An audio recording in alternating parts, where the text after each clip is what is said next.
Hello, let's take a look at the astrology specifically for you, Capricorn. So let's get started. I'm going to share my screen here. And we just need to find our way to Capricorn. So just give me a moment. Well, we don't have to go very far, do we? Capricorn is the next one. If I can find the little dots. Okay, here we go. Capricorn. All right, Capricorn in June 2025. One of the things I want to say is that your ruling planet, which is Saturn, just recently moved into the sign of Aries. So we have Saturn now pretty close. It's actually been close to Neptune for a while, even when they were both in the last degrees of Pisces. But now they're in Aries, and they're right at the bottom of your chart, right in that fourth house. um the cycle of Saturn is a cycle that we get to live through, and so every 29 years Saturn comes back to the place that it was 29 years before. And so Saturn is now at the bottom of your chart. Really, for a lot of you, you may feel like you're at ground zero, or that you've let go of everything that you could possibly let go of, and now you're moving forward. Well, that is true, but at the end of the year, Saturn is going to move back into Pisces, and then I believe February it moves back into Aries, where it's going to stay and won't be back in this part of your chart for another 29 years. So you're not quite done with letting go. There may be one more thing that you have to let go of, but that's going to be later in the year, and I wouldn't worry too much about it. Right now, you're trying to figure out, what do I want my world to look like? Right? Saturn in Aries, along with Neptune in Aries. Neptune is the sign of is the planet associated with your imagination. Saturn is the reality. It's time to bring your imagination and the ability to manifest that imagination through Saturn, through courageous action, as it were. And of course, action, both of these planets are disposited by where Mars is at. Mars is in Leo at the beginning of the month, and then changes into Virgo. For you, Mars is moving through your eighth house. You can have some challenges with relationship in this. There can be power struggles with Mars moving through this place. Um, Mars has spent a lot of time in this house because of its retrograde motion. It also spent some time in the seventh house, sort of stimulating and maybe aggravating some of your partnerships and relationships. But now this month it finally moves out of those relationship houses and moves into the ninth house, which is really also a relationship house, but it has more to do with the wider world, your relationship with the wider world. It's not nearly as personal, or in my estimation, as challenging and difficult. So you're going to have Mars moving through that ninth house for most of the month. In Virgo, Mars in Virgo has a natural ability to make the adjustments necessary. There is going to be a yod between Pluto and Neptune, making a yod to Mars at a portion of the month. That will put a lot more pressure on Mars to make adjustments, but it's already in Virgo, and so it's almost a natural state of being for Mars in Virgo. And I can say that because I have a Mars in Virgo, and it's constantly trying to perfect your last action.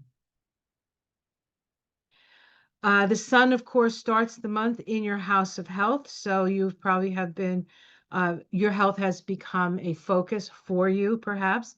It's also the house of service and the house of work. So work, service, and health would be top priorities for you. And then the sun, when we hit the summer solstice here in the northern hemisphere, or the winter solstice in the southern hemisphere, the sun moves into your house of relationship. We also have Jupiter, the planet of expansion, which has been sitting in your sixth house for about a year now, um, moving into your seventh house. Jupiter in the seventh house is a nice energy. Now, if you're in a relationship that's stultifying, or you feel trapped in a relationship, Jupiter is an energy of freedom. And so Jupiter moving through the seventh house can also be, most people go, oh, Jupiter's in the seventh house, opportunities for relationships. Well, it kind of depends on your point of view on relationships, but Jupiter in the seventh house is really kind of a good thing, especially if you have some legal stuff happening. But it's also an energy of freedom. So if you're in a relationship that you're not happy with, this could be a natural time of release from that. So you keep that in mind. And then, of course, the Sun and Jupiter conjoin shortly after the Sun moves in. I believe that the Sun moves in, Jupiter moves in first, then the Sun, and then they conjoin at the fourth degree of Cancer. And then the next day we have that new moon in Cancer. So this is an opportunity to start a new relationship. Mercury starts the month in Gemini, moves into Cancer, thinking in the beginning of the month, feeling in most of the middle of the month, and then as it moves into Leo at the end of the month into that eighth house, the house of creative self-expression.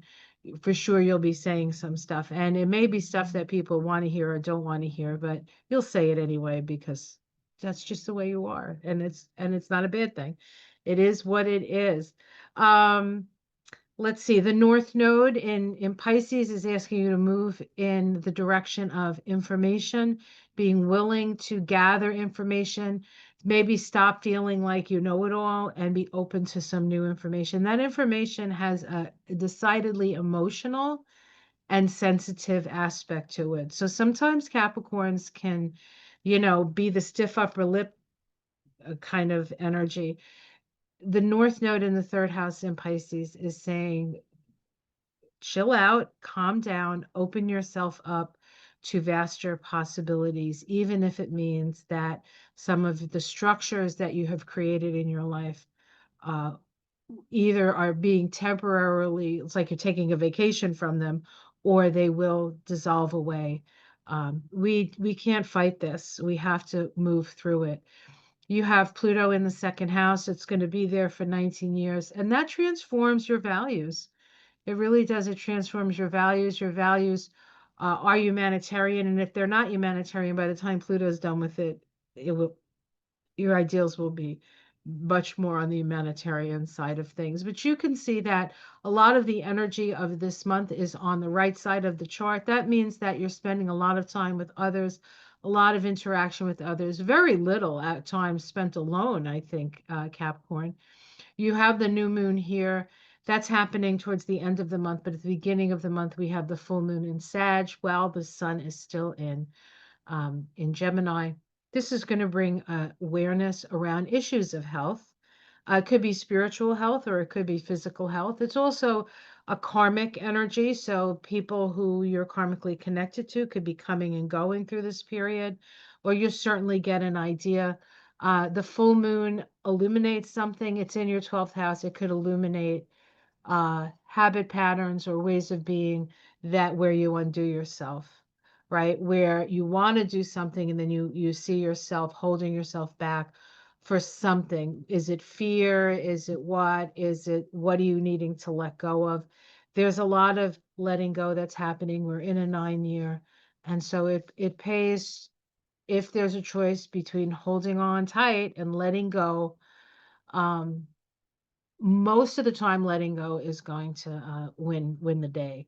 But I'm not saying you have to let go of everything because there's that old adage that we used to say, when we liked somebody and we didn't sure they liked us, if they would love us, if you love them, let them go. If they were meant to be with you, they'll come back. Right? We used to say that stuff to ourselves. So when we did let go of a relationship that we still had feelings for, we were like, well, if it's really meant to be, they'll come back to us. They rarely do. Maybe in some cases they do, but it's okay. Whatever you have to say to yourself is fine. Um, all right. I think that's what I want to say about your chart. And we're going to stop the share and I'm going to be doing a card reading and I'm going to be using the Thoth deck, not because I'm picking on you, but it just happens to be the deck that was closest to me when I decided to do this reading. And that's how I usually pick. I just need to give it a good shuffle. It is a difficult deck to shuffle because it's so big and so stiff, and I've had it for so many years. You would think after all these years it would be easy to shuffle, but the Thoth deck is one of those decks that I like to save for special occasions. And June 2025 for Capricorn seems to be a special occasion. So let's see what the cards say. All right, we're starting with, ooh, success. Very good. The Six of Pentacles. So you're in a good place. You're in a good place with money. Perhaps you're paying off some debts that you had, or perhaps somebody is paying you off debts that they owe you. So there's balance here, there's success, there's generosity. The six is about taking care of the community. Perhaps you're the focus or the focal, or that's where you're putting your energy. You're putting your energy into community resources. Let's see the challenge to that. The Four of Swords, it's called Truth in here in this deck. Truce, excuse me, in this deck. This is about maybe taking time off for yourself. So what I would say is if you feel the need to take time off for yourself, then you need to do that. That could be the challenge. Okay? That could be the challenge. And because you're so involved in the community and the resources and the like, and you're a Capricorn, you do like to sort of have an eye on what's happening, even if you're not the official boss or leader, you like to know everything that's happening. Your challenge is to get some time to come away from that in order for you to recharge yourself. So give yourself the space and the time that you need. Underneath it all, we have the Justice card. This is called adjustment in this deck.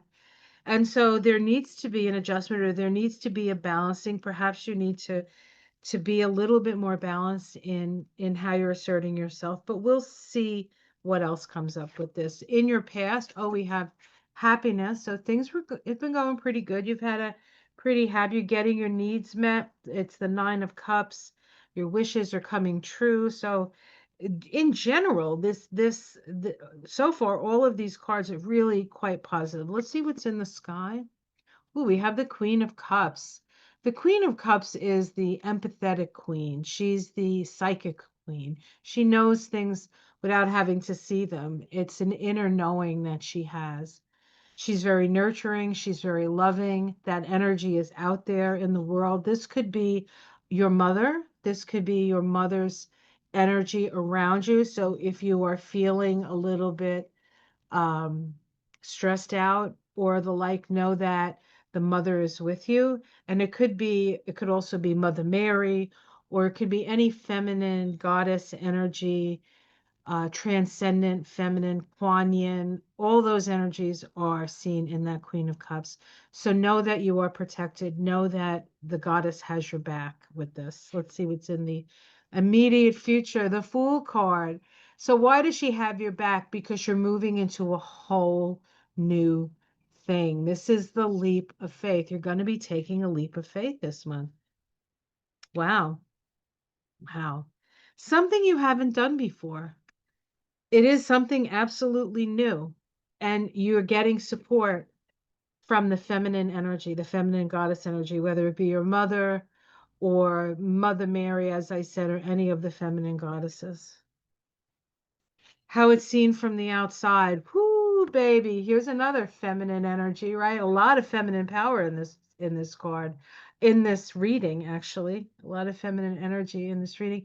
People see you as very smart, practical, good common sense, and to willing to cut off a head or two if necessary.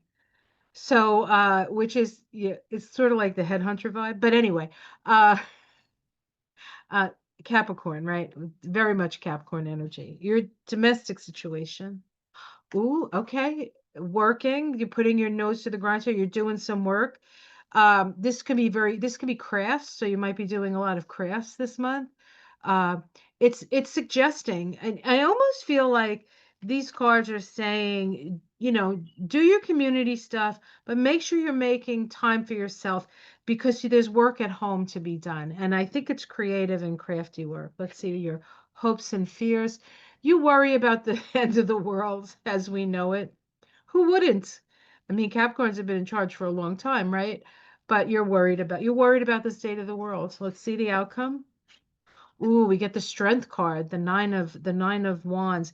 This is about having really healthy boundaries, standing your ground, but it's also strength. So you're standing strong, you're standing tall. Um, you're standing, well, you might have a boo-boo or two, but all the same, it's not going to take you out of the game. And then we have the star, which is the vision. So these cards are saying that you are ready to jump into a whole new thing, guys. This is one of those months where you're just like whoop, right over, and it looks good. You have the strength, you have the vision.